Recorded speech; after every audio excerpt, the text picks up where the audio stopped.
같이 오늘 말씀을 통해서 살펴보시면 좋겠습니다. 이 시간에는 바로 하나님 말씀 듣기 전에 제가 원래는 이제 캄보디아의 깜퐁신앙 교회 소식이 있는데 사진을 너무 많이 보내셔가지고 제가 뭘 골라야 될지 모르겠더라고요. 하여튼 교회에서 많은 일들이 이루어지고 있고 또 그렇게 지내시고 계십니다. 우리가 식사를 했었던 그 판다 음식점인가요? 판다 레스토랑 거기에 이제 리니라는 우리 찬양 인도하시는 분이 계셨는데 그분의 할머니 할아버지가 아프세요. 그래서 기도를 부탁했습니다. 그래서 혹시 여러분들 기도하실 때 또 우리 교회 아프신 분들을 위해서 기도할 때 리니의 할머니 할아버지 제가 이름은 따로 별도로 올려드리겠습니다. 그러면은 거기 참고하셔서 함께 기도해 주시기 바랍니다. 이 시간에는 예수님과 세례 요한이라는 제목으로 한번 살펴봅니다. 예수님과 세례 요한인데 세례 요한의 자세를 배우려고 그래요. 예수님과 세례 요한의 관계가 있었는데 어떤 자세를 가졌는지 그걸 살펴보도록 하겠습니다. 누가 누군지 알겠어요? 그림에서? 누가 누굽니까? 왼쪽이 예수님, 오른쪽이 세례 요한. 네, 원래 세례 요한이 더 덥수룩하고 지저분했을 거로 사려 되는데 너무 멋진 사진들만 있었는데 이렇게 골랐습니다. 먼저 우리 말씀 읽습니다. 요한복음 3장 22절에서 36절까지 제가 한 절 읽고 여러분들이 한 절 읽습니다. 그 후에 예수께서 제자들과 유대 땅으로 가서 거기 함께 유하시며 세례를 베푸시더라.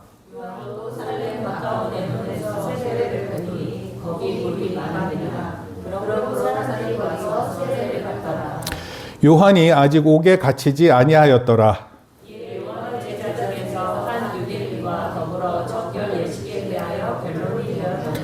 그들이 요한에게 가서 이르되 랍비여 선생님과 함께 요단강 저편에 있던 이 곧 선생님이 증언하시던 이가 세례를 베풀매 사람이 다 그에게로 가더이다. 요한이 대답하여 이르되 만일 하늘에서 주신 바 아니면 사람이 아무것도 받을 수 없느니라. 내가 말한 바 나는 그리스도가 아니요 그의 앞에 보내심을 받은 자라고 한 것을 증언할 자는 너희니라. 신부를 취하는 자는 신랑이나 서서 신랑의 음성을 듣는 친구가 크게 기뻐하나니 나는 이러한 기쁨으로 충만하였노라. 그는 흥하여야 하겠고 나는 쇠하여야 하리라 하니라. 위로부터 오시는 이는 만물 위에 계시고 땅에서 나는 이는 땅에 속하여 땅에 속한 것을 말하느니라. 하늘로부터 오시는 이는 만물 위에 계시나니 그가 친히 보고 들은 것을 증언하되 그의 증언을 받는 자가 없도다. 그의 증언을 받는 자는 하나님이 참되시다는 것을 일천하리라. 하나님이 보내신 이는 하나님의 말씀을 하나니 이는 하나님이 성령을 한량없이 주심이니라. 아버지께서 아들을 사랑하사 만물을 다 그의 손에 주셨으니 같이 읽습니다. 아들을 믿는 자에게는 영생이 있고 아들에게 순종하지 아니하는 자는 영생을 보지 못하고 도리어 하나님의 진노가 그 위에 머물러 있느니라. 아멘. 한마디로 요약하면 세례 요한은 예수님에 대해서 이렇게 얘기했어요. 그는 흥하여야 하겠고 나는 쇠하여야 하리라. 같이 읽겠습니다. 시작. 영어로도 이렇게 표현했어요. He must become greater. I must become less. 읽어봅니다. 시작. 네. 그는 greater 되고 나는 less, more의 반대말이에요. 나는 덜하게 될 것이다. 예수님과 세례 요한의 관계를 살펴보는데 이 표현이 가장 강조되는 표현이에요. 예수님은 흥하여야겠고 나는 쇠하여야 하리라. 예수님과 나의 관계를 제일 잘 표현해주는 표현입니다. 나보다 예수님이 잘 되는 거예요. 그리고 나는 때가 되면 쇠하게 돼 있어요. 어떤 사람은 설교 시간에도 벌써 쇠한 가운데 있어요. 쇠한 가운데. 여러분 쇠한다, 노쇠한다 이런 표현이 있어요. 노쇠한다. 다 낡아버리게 되고 기능을 못하는 때가 오는 거예요. 흥한다. 흥한다는 건 부흥한다. 잘 된다. 이런 뜻입니다. 누가 잘 된다고요? 예수님이. 누가 안 된다고요? 내가. 아직 잘 모르는 것 같아요. 누가 잘 된다고요? 예수님이. 누가 안 된다고요? 네, 내가. 내가 안 되는 거예요. 예수님이 더 잘 되는 것입니다. 제가 설교를 준비하면서 찾아봤는데 20대의 가치 비교라는 게 있었습니다. 중국, 일본, 독일, 미국, 한국 사람에 대한 비교였어요. 20대 사람들입니다. 뭐 다른 나이대도 있는데 중국에서는 이렇게 생각한답니다. 성장에 대해서 매우 적극적이고 의욕적이라고 합니다. 과학기술에 대해서 매우 긍정적이라고 합니다. 함께 잘 사는 것에 대해서 좋아한다고 합니다. 일을 열심히 하면 자기의 삶이 나아질 것이라고 기대한대요. 이게 중국 사람들의 생각입니다. 우리나라 사람이 너무 궁금해요. 그래서 제가 찾아봤습니다. 일본 사람들입니다. 함께 잘 살 수 있다는 생각이 가장 낮았습니다. 대신 여가 생활을 매우 중요시 여겼습니다. 자율성이라는 건 뭐냐면 내 자신이 마음대로 하고 싶은 걸 하는 건데 이런 생각을 가장 낮게 생각했어요. 대신에 공동체가 하는 것, 특히 일본이 가지고 있는 그 집단사회 또는 국가 이런 개념이 강합니다. 그리고 동시에 여성과 남성에 대한 평등의식이 낮았습니다. 독일 사람들이요. 부는 다른 사람의 희생으로 얻어지는 것이라는 인식이 강했습니다. 따라서 국가가 그 부의 분배를 해줘야 된다. 이것을 중요시 여겼어요. 그래서 어떤 생각이 있냐면 대학교의 모든 등록금이 다 정부에서 제공합니다. 유럽 국가들의 특징이 뭐냐면 공부를 하겠다 그러면 다 지원해 줍니다. 과학기술 발달 매우 긍정적이고 사람에 대한 신뢰가 높고 자유를 매우 중시 여깁니다. 미국 사람들이에요. 남성, 여성의 평등의식이 가장 높다고 합니다. 외국인을 이웃으로 생각하는 비율이 가장 높다고 했습니다. 과학기술에 대한 발전을 회의적으로 느껴서, 회의적이라는 건 뭐냐면 이건 믿을 것이 못 된다 이렇게 생각을 했어요. 양적 성장보다 질적 성장 욕구가 커지고 있다. 양적인 건 그냥 돈만 많으면 또는 음식이 많으면 좋다 이게 아니라 질적인 것이 훨씬 중요하다 이런 뜻입니다. 한국 사람들은요, 20대는 모순된 가치관이 있다고 합니다. 자유를 중요하지만 비슷한 사람과 동조하는 것도 중요하다고 생각합니다. 스스로 세계 시민이라고 생각하지만 외국인을 부담스러워합니다. 유행을 따르지만 자신만의 표현을 중요시 여겼습니다. 그리고 부와 돈에 대한 가치 경향이 가장 높았습니다. 뭐가 싶어? 돈 많이 벌고 싶어요. 한국은 한국만의 그 가치가 있고 그 가치를 따라 사는 거예요. 제가 오늘 왜 이 이슈를 들고 나왔냐면 여러분 사람들이 그런 가치 안에서 살고요. 우리는 그런 가치 편향을 가지고 살게 돼 있습니다. 근데 오늘 예수님과 세례 요한 속에 겸손이라는 주제가 가장 돋보입니다. 그리고 우리가 아까 외웠던 말씀 있죠? 그는 뭐 해야 된다고요? 흥하여야겠고 나는 쇠하여야 하리라 이렇게 표현했어요.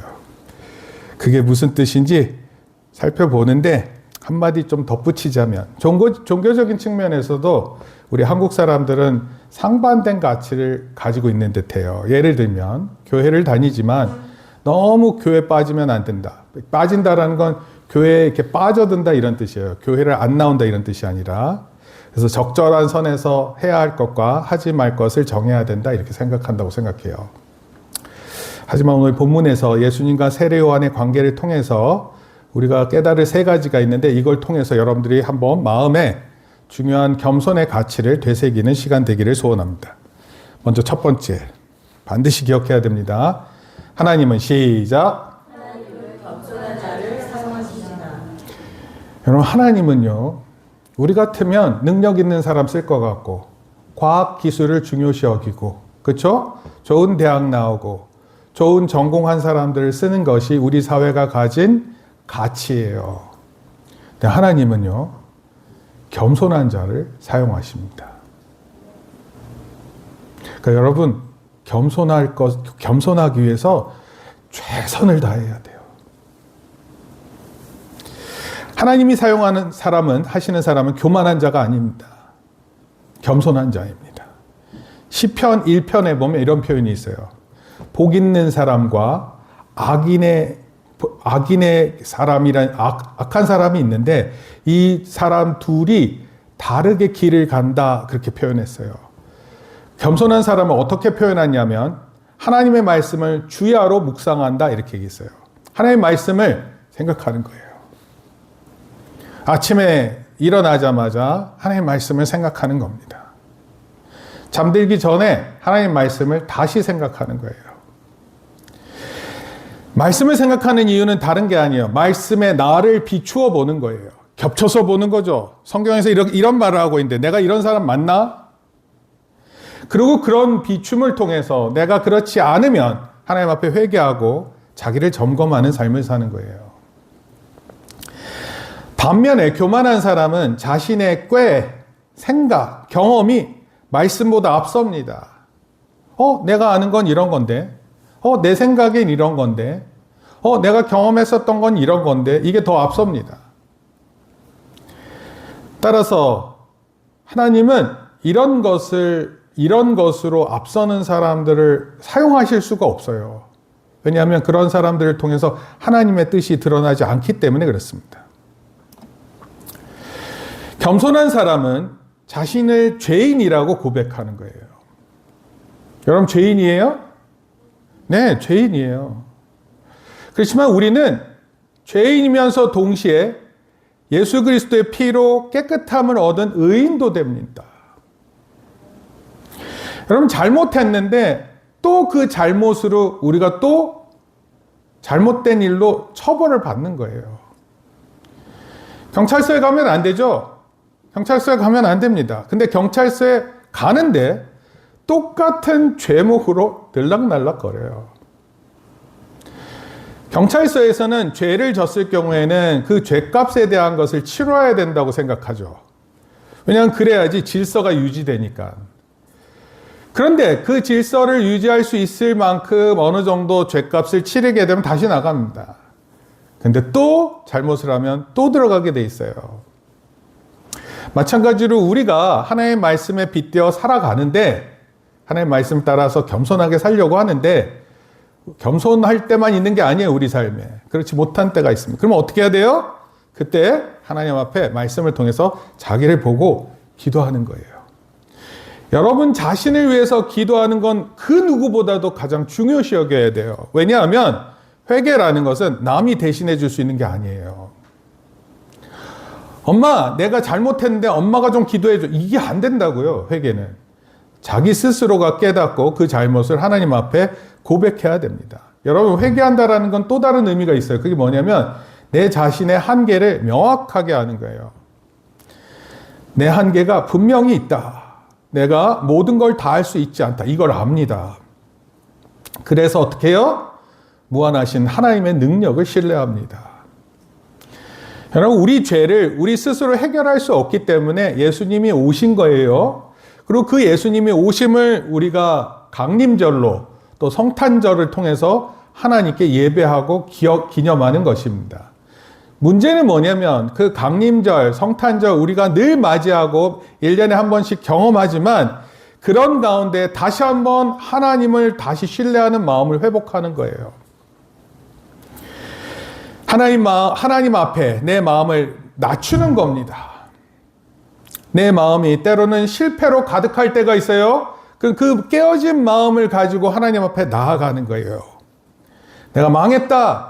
하나님 어떻게 나한테 이렇게 할 수가 있어요? 나 망했는데 이렇게 표현하는 게 아니라 내가 하나님 말씀에 비춰서 내가 참 못한 게 많구나 스스로를 돌아보는 거예요. 깨진 모습을 보고 하나님 앞에 얼마나 내가 잘못되었는지를 생각하고 하나님 앞에 기도하는 거예요. 그래서 겸손이 중요하다는 거예요. 겸손이.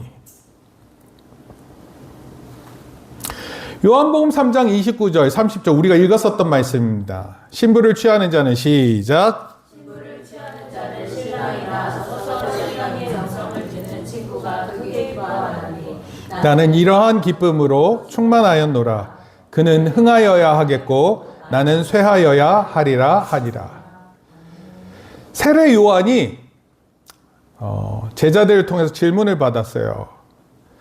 세례 요한이 세례를 주잖아요. 그러니까 물 세례를 주는데 예수님께로 나아가서 세례를 받는 사람들이 많아진 거예요. 그랬더니 요한의 제자들이 와서 물은 거예요. 아, 저쪽 더 많은데요, 사람들이? 자꾸 저쪽으로 더 가는 것 같아요. 그랬었을 때 예수님, 그 세례 요한이 이렇게 얘기한 거예요. 신랑의 음성을 듣는 친구가 크게 기뻐한다. 무슨 뜻이에요? 잘 되는 것을 보고, 예수님 잘 되는 것을 보고 크게 좋아한다, 이런 뜻입니다. 나는 이러한 기쁨으로 충만한다. 그는 흥하여야겠고 나는 쇠하여야 하리라. 자신의 한계를 정확하게 알고 있었습니다.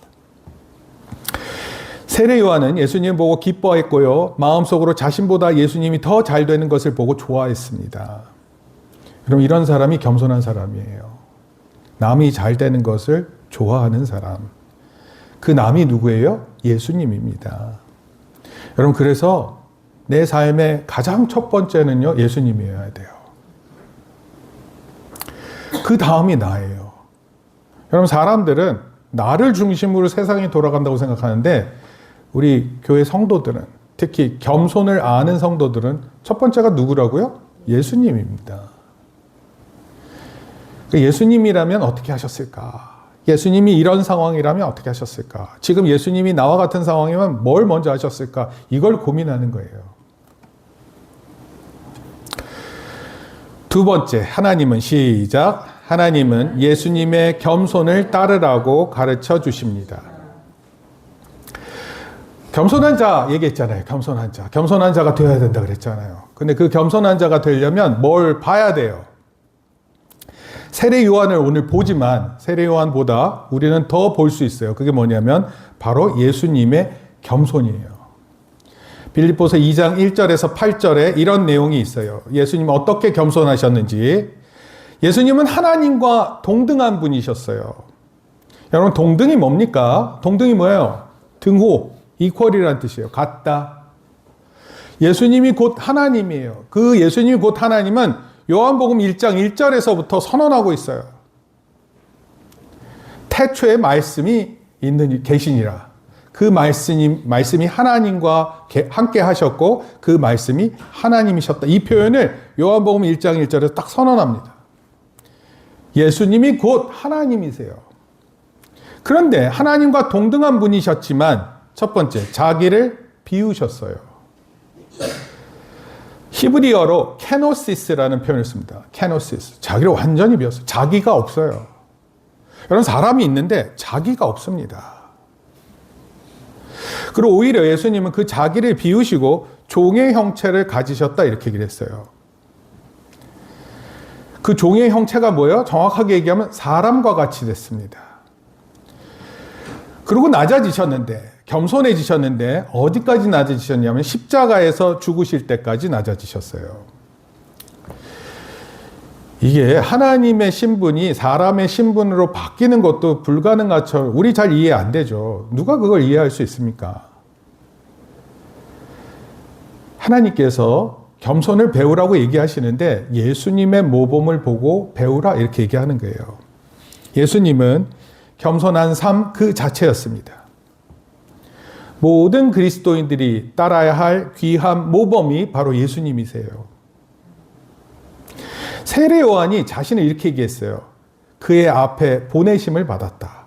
내가 그의 앞에 보내심을 받았다. 그럼 먼저 태어났다, 이런 뜻이에요. 우리는 먼저 태어난 사람을 뭐라고 불러요? 선배? 아니면 선생, 이렇게 표현할 거예요. 여러분, 먼저 태어난 것이 우월한 직위처럼 들려요. 근데 그렇지 않습니다. 먼저 태어났기 때문에, 그리고 먼저 태어나서 예수님을 준비하는 자로 분명히 알았기 때문에 예수님의 길을 예비하는 선지자로 겸손히 자기의 삶을 살 수 있었어요. 그럼 마찬가지입니다. 우리도. 첫 번째, 우리가 하나님 겸손한 자를 쓰신다 그랬죠. 예수님의 모습을 따르라 그랬죠. 겸손의 모습을 따르라 그랬어요. 우리가 배우는 것은 다른 사람이 아니에요. 대가를 통해서 배워야 돼요. 가장 겸손의 대가셨던 예수님을 통해서 우리가 그 겸손을 배워야 하는 거예요. 여러분, 우리 학생들 중에 욱하는 사람 많죠? 쉽게 화내죠? 쉽게 짜증내죠? 그거 어디서 비롯됐을 것 같아요? 다른 거 아니에요. 내 기분이 중요해서 그래요. 내가 짜증나고, 내가 싫고, 내가 불편하기 때문에 다른 사람이 신경 쓰지 않아도 된다. 이런 마음이 아주 지배적입니다. 겸손한 사람이 짜증낸다고요? 겸손한 사람이 화를 낸다고요? 겸손한 사람이 불평하고 산다고요? 아니에요. 겸손은요, 예수님처럼 자기 자신을 완전히 비웠어요. 내가 하는 행동이 있으면 내가 하는 행동을 아주 비판적으로 본다, 이런 뜻이에요. 나도 견딜 수 없을 정도로 내가 불편하다는 걸 느끼는 거예요. 왜? 성경을 통해서 예수님의 겸손의 모범을 알기 때문에 그래요. 세 번째, 한번 따라하겠습니다. 시작. 하나님도 우리에게 주의 길을 예비하라고 말씀하십니다. 요한에게 주의 길을 예비하라고 했죠? 근데 우리도 주의 길을 예비하는 거. 그렇지만 요한처럼 예비하는 게 아니에요.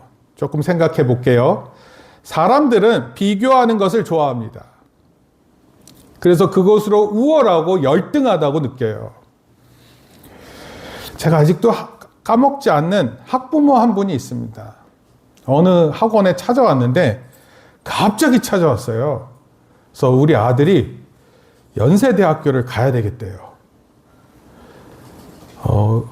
너무 궁금하잖아요. 왜 그런 마음을 먹으셨어요? 그랬더니 그 계기가 뭐냐면 엄마 친구 아들이 연세대를 들어갔어요. 그래서 자기 아들도 연세대를 들어가야 된다. 어떻게 그 친구 연세대 들어갔을까요? 네, 들어갔으면 좋겠어요. 진짜 그렇게 되기를 바라요. 그런데 연세대는 제가 이제까지 한 명 들어간 걸 봤습니다.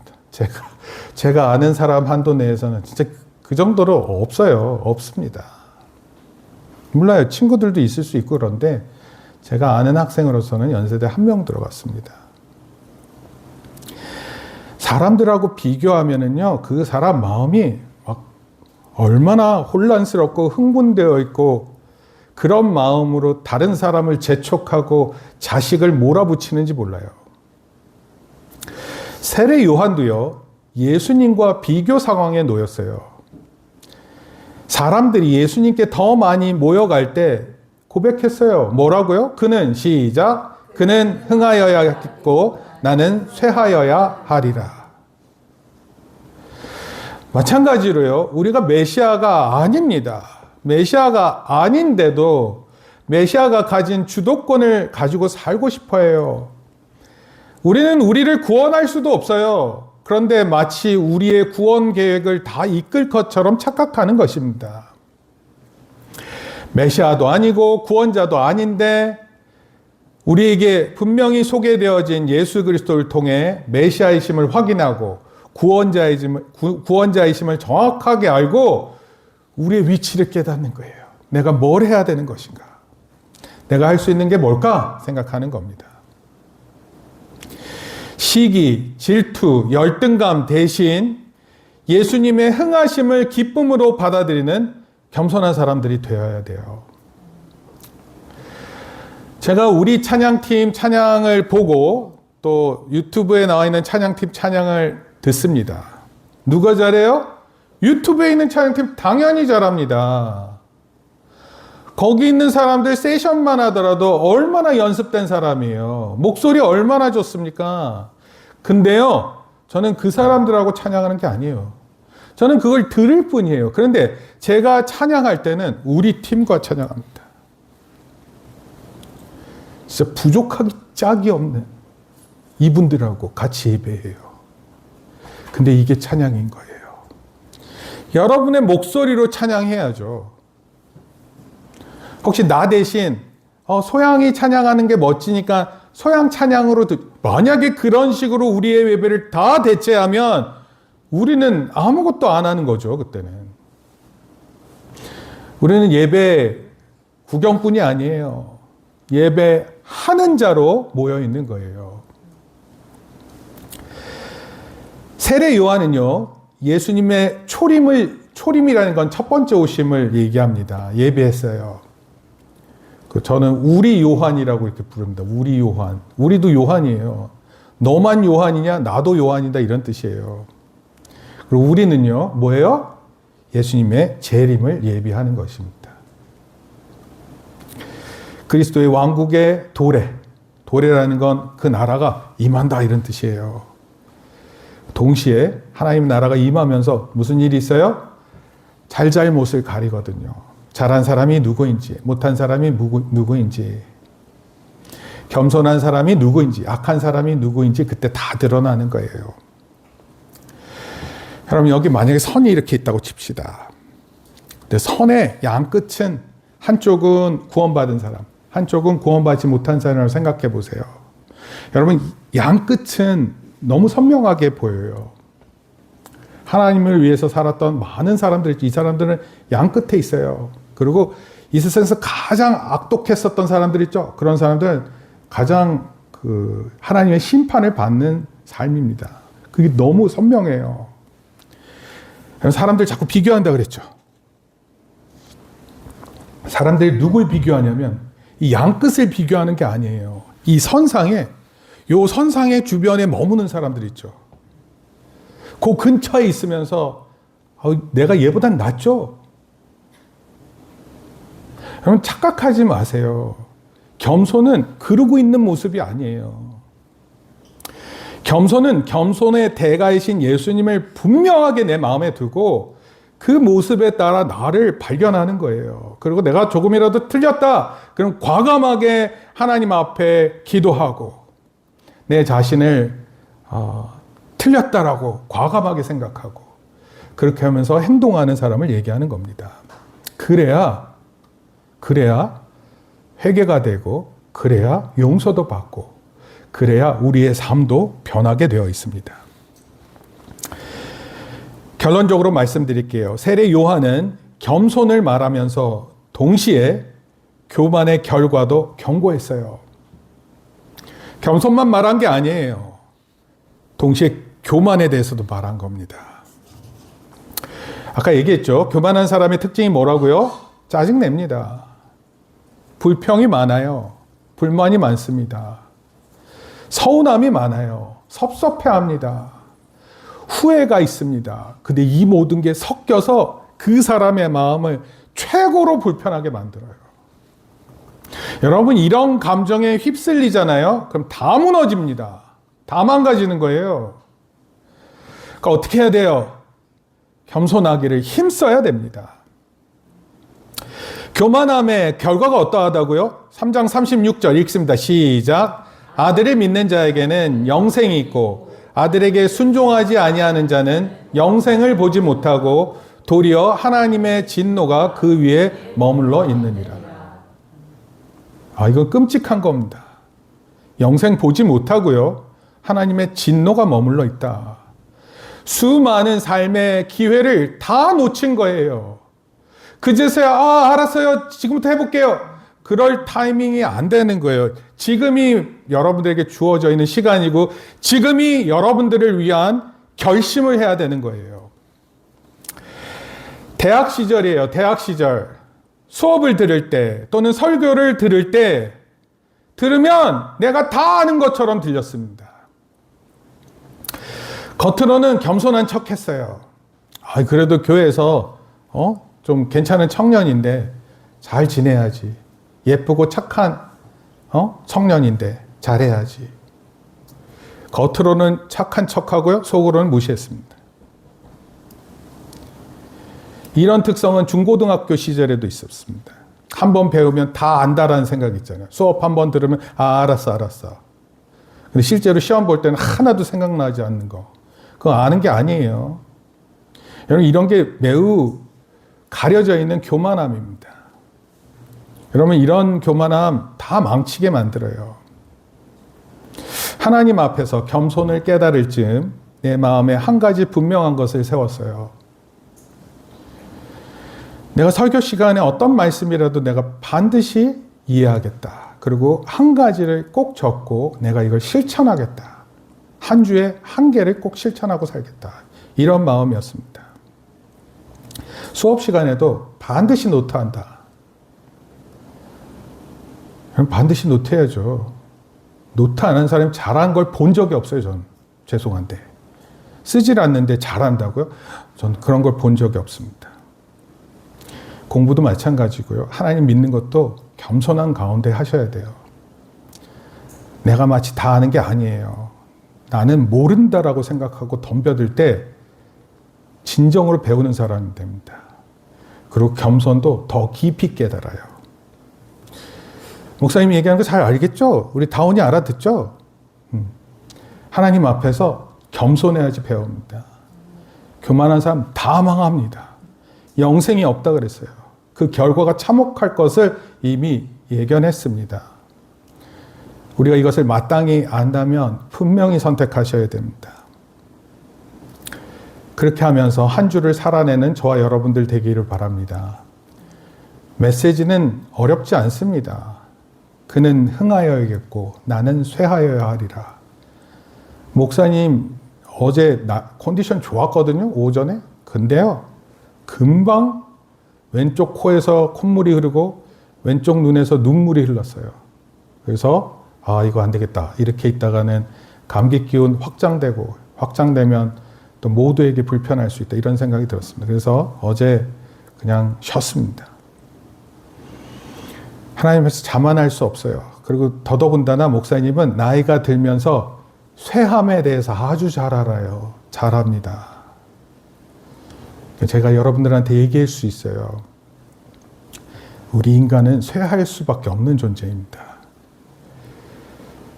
결국은 그렇게 될 거예요. 근데 그렇게 되기 전에 하나님이 흥해야 되는 것을, 예수님이 흥해야 되는 것을 기억하고 예수님의 재림을 준비하는 저와 여러분들 되기를 축복합니다. 기도하겠습니다. 주님 감사합니다. 오늘 우리에게 세례 요한과 예수님의 관계를 통해서 알게 하시니 감사를 드립니다. 세례 요한이 마치 결혼식에 초대된 친구처럼 신랑이 기뻐하는 모습을 보고 크게 기뻐한 것처럼 우리가 예수님을 바라보고 기뻐하는 예배 되게 하시고 기뻐하는 우리의 삶 되게 인도하여 주시옵소서. 나에게 이루어지는 일이 중요한 것이 아니라 하늘의 뜻이 이루어지고 이 땅 가운데 주의 뜻이 실현되는 일들을 바라보며 기뻐할 수 있는 우리들 되게 하여 주시옵소서. 특히 예수님이 오셨다는 대림절을 기억하면서 무엇보다도 예수님 우리에게 찾아오셨던 것을 다시 생각하는 가운데 우리의 마음 가운데 진정한 겸손이 피어나게 하시며 이 겸손을 통해 살아가는 저희들 되게 하여 주시옵소서. 이 모습은 단순히 교회에서뿐만 아니라 우리 삶의 기본의 삶의 태도가 되어야 할 것이고 공부할 때나 또는 우리의 가족들 관계에서도 겸손이 기본이 되어야 될 줄 믿사오니 주여 우리를 붙들어 주시옵소서. 감사를 드리며 예수님의 이름으로 기도합니다. 아멘. 이제는 우리 주 예수 그리스도의 은혜와 하나님 아버지의 크신 사랑과 성령님의 감화, 감동, 교통하심이 예수님의 겸손을 통해 우리도 그 겸손을 따라 살기로 다짐하고 돌아가는 모든 성도들 머리 위에 또 우리 사랑하는 자녀들 머리 위에 이제로부터 영원토록 함께 있을지어다. 아멘. 우리 박수로 하나님께 영광을 돌립니다.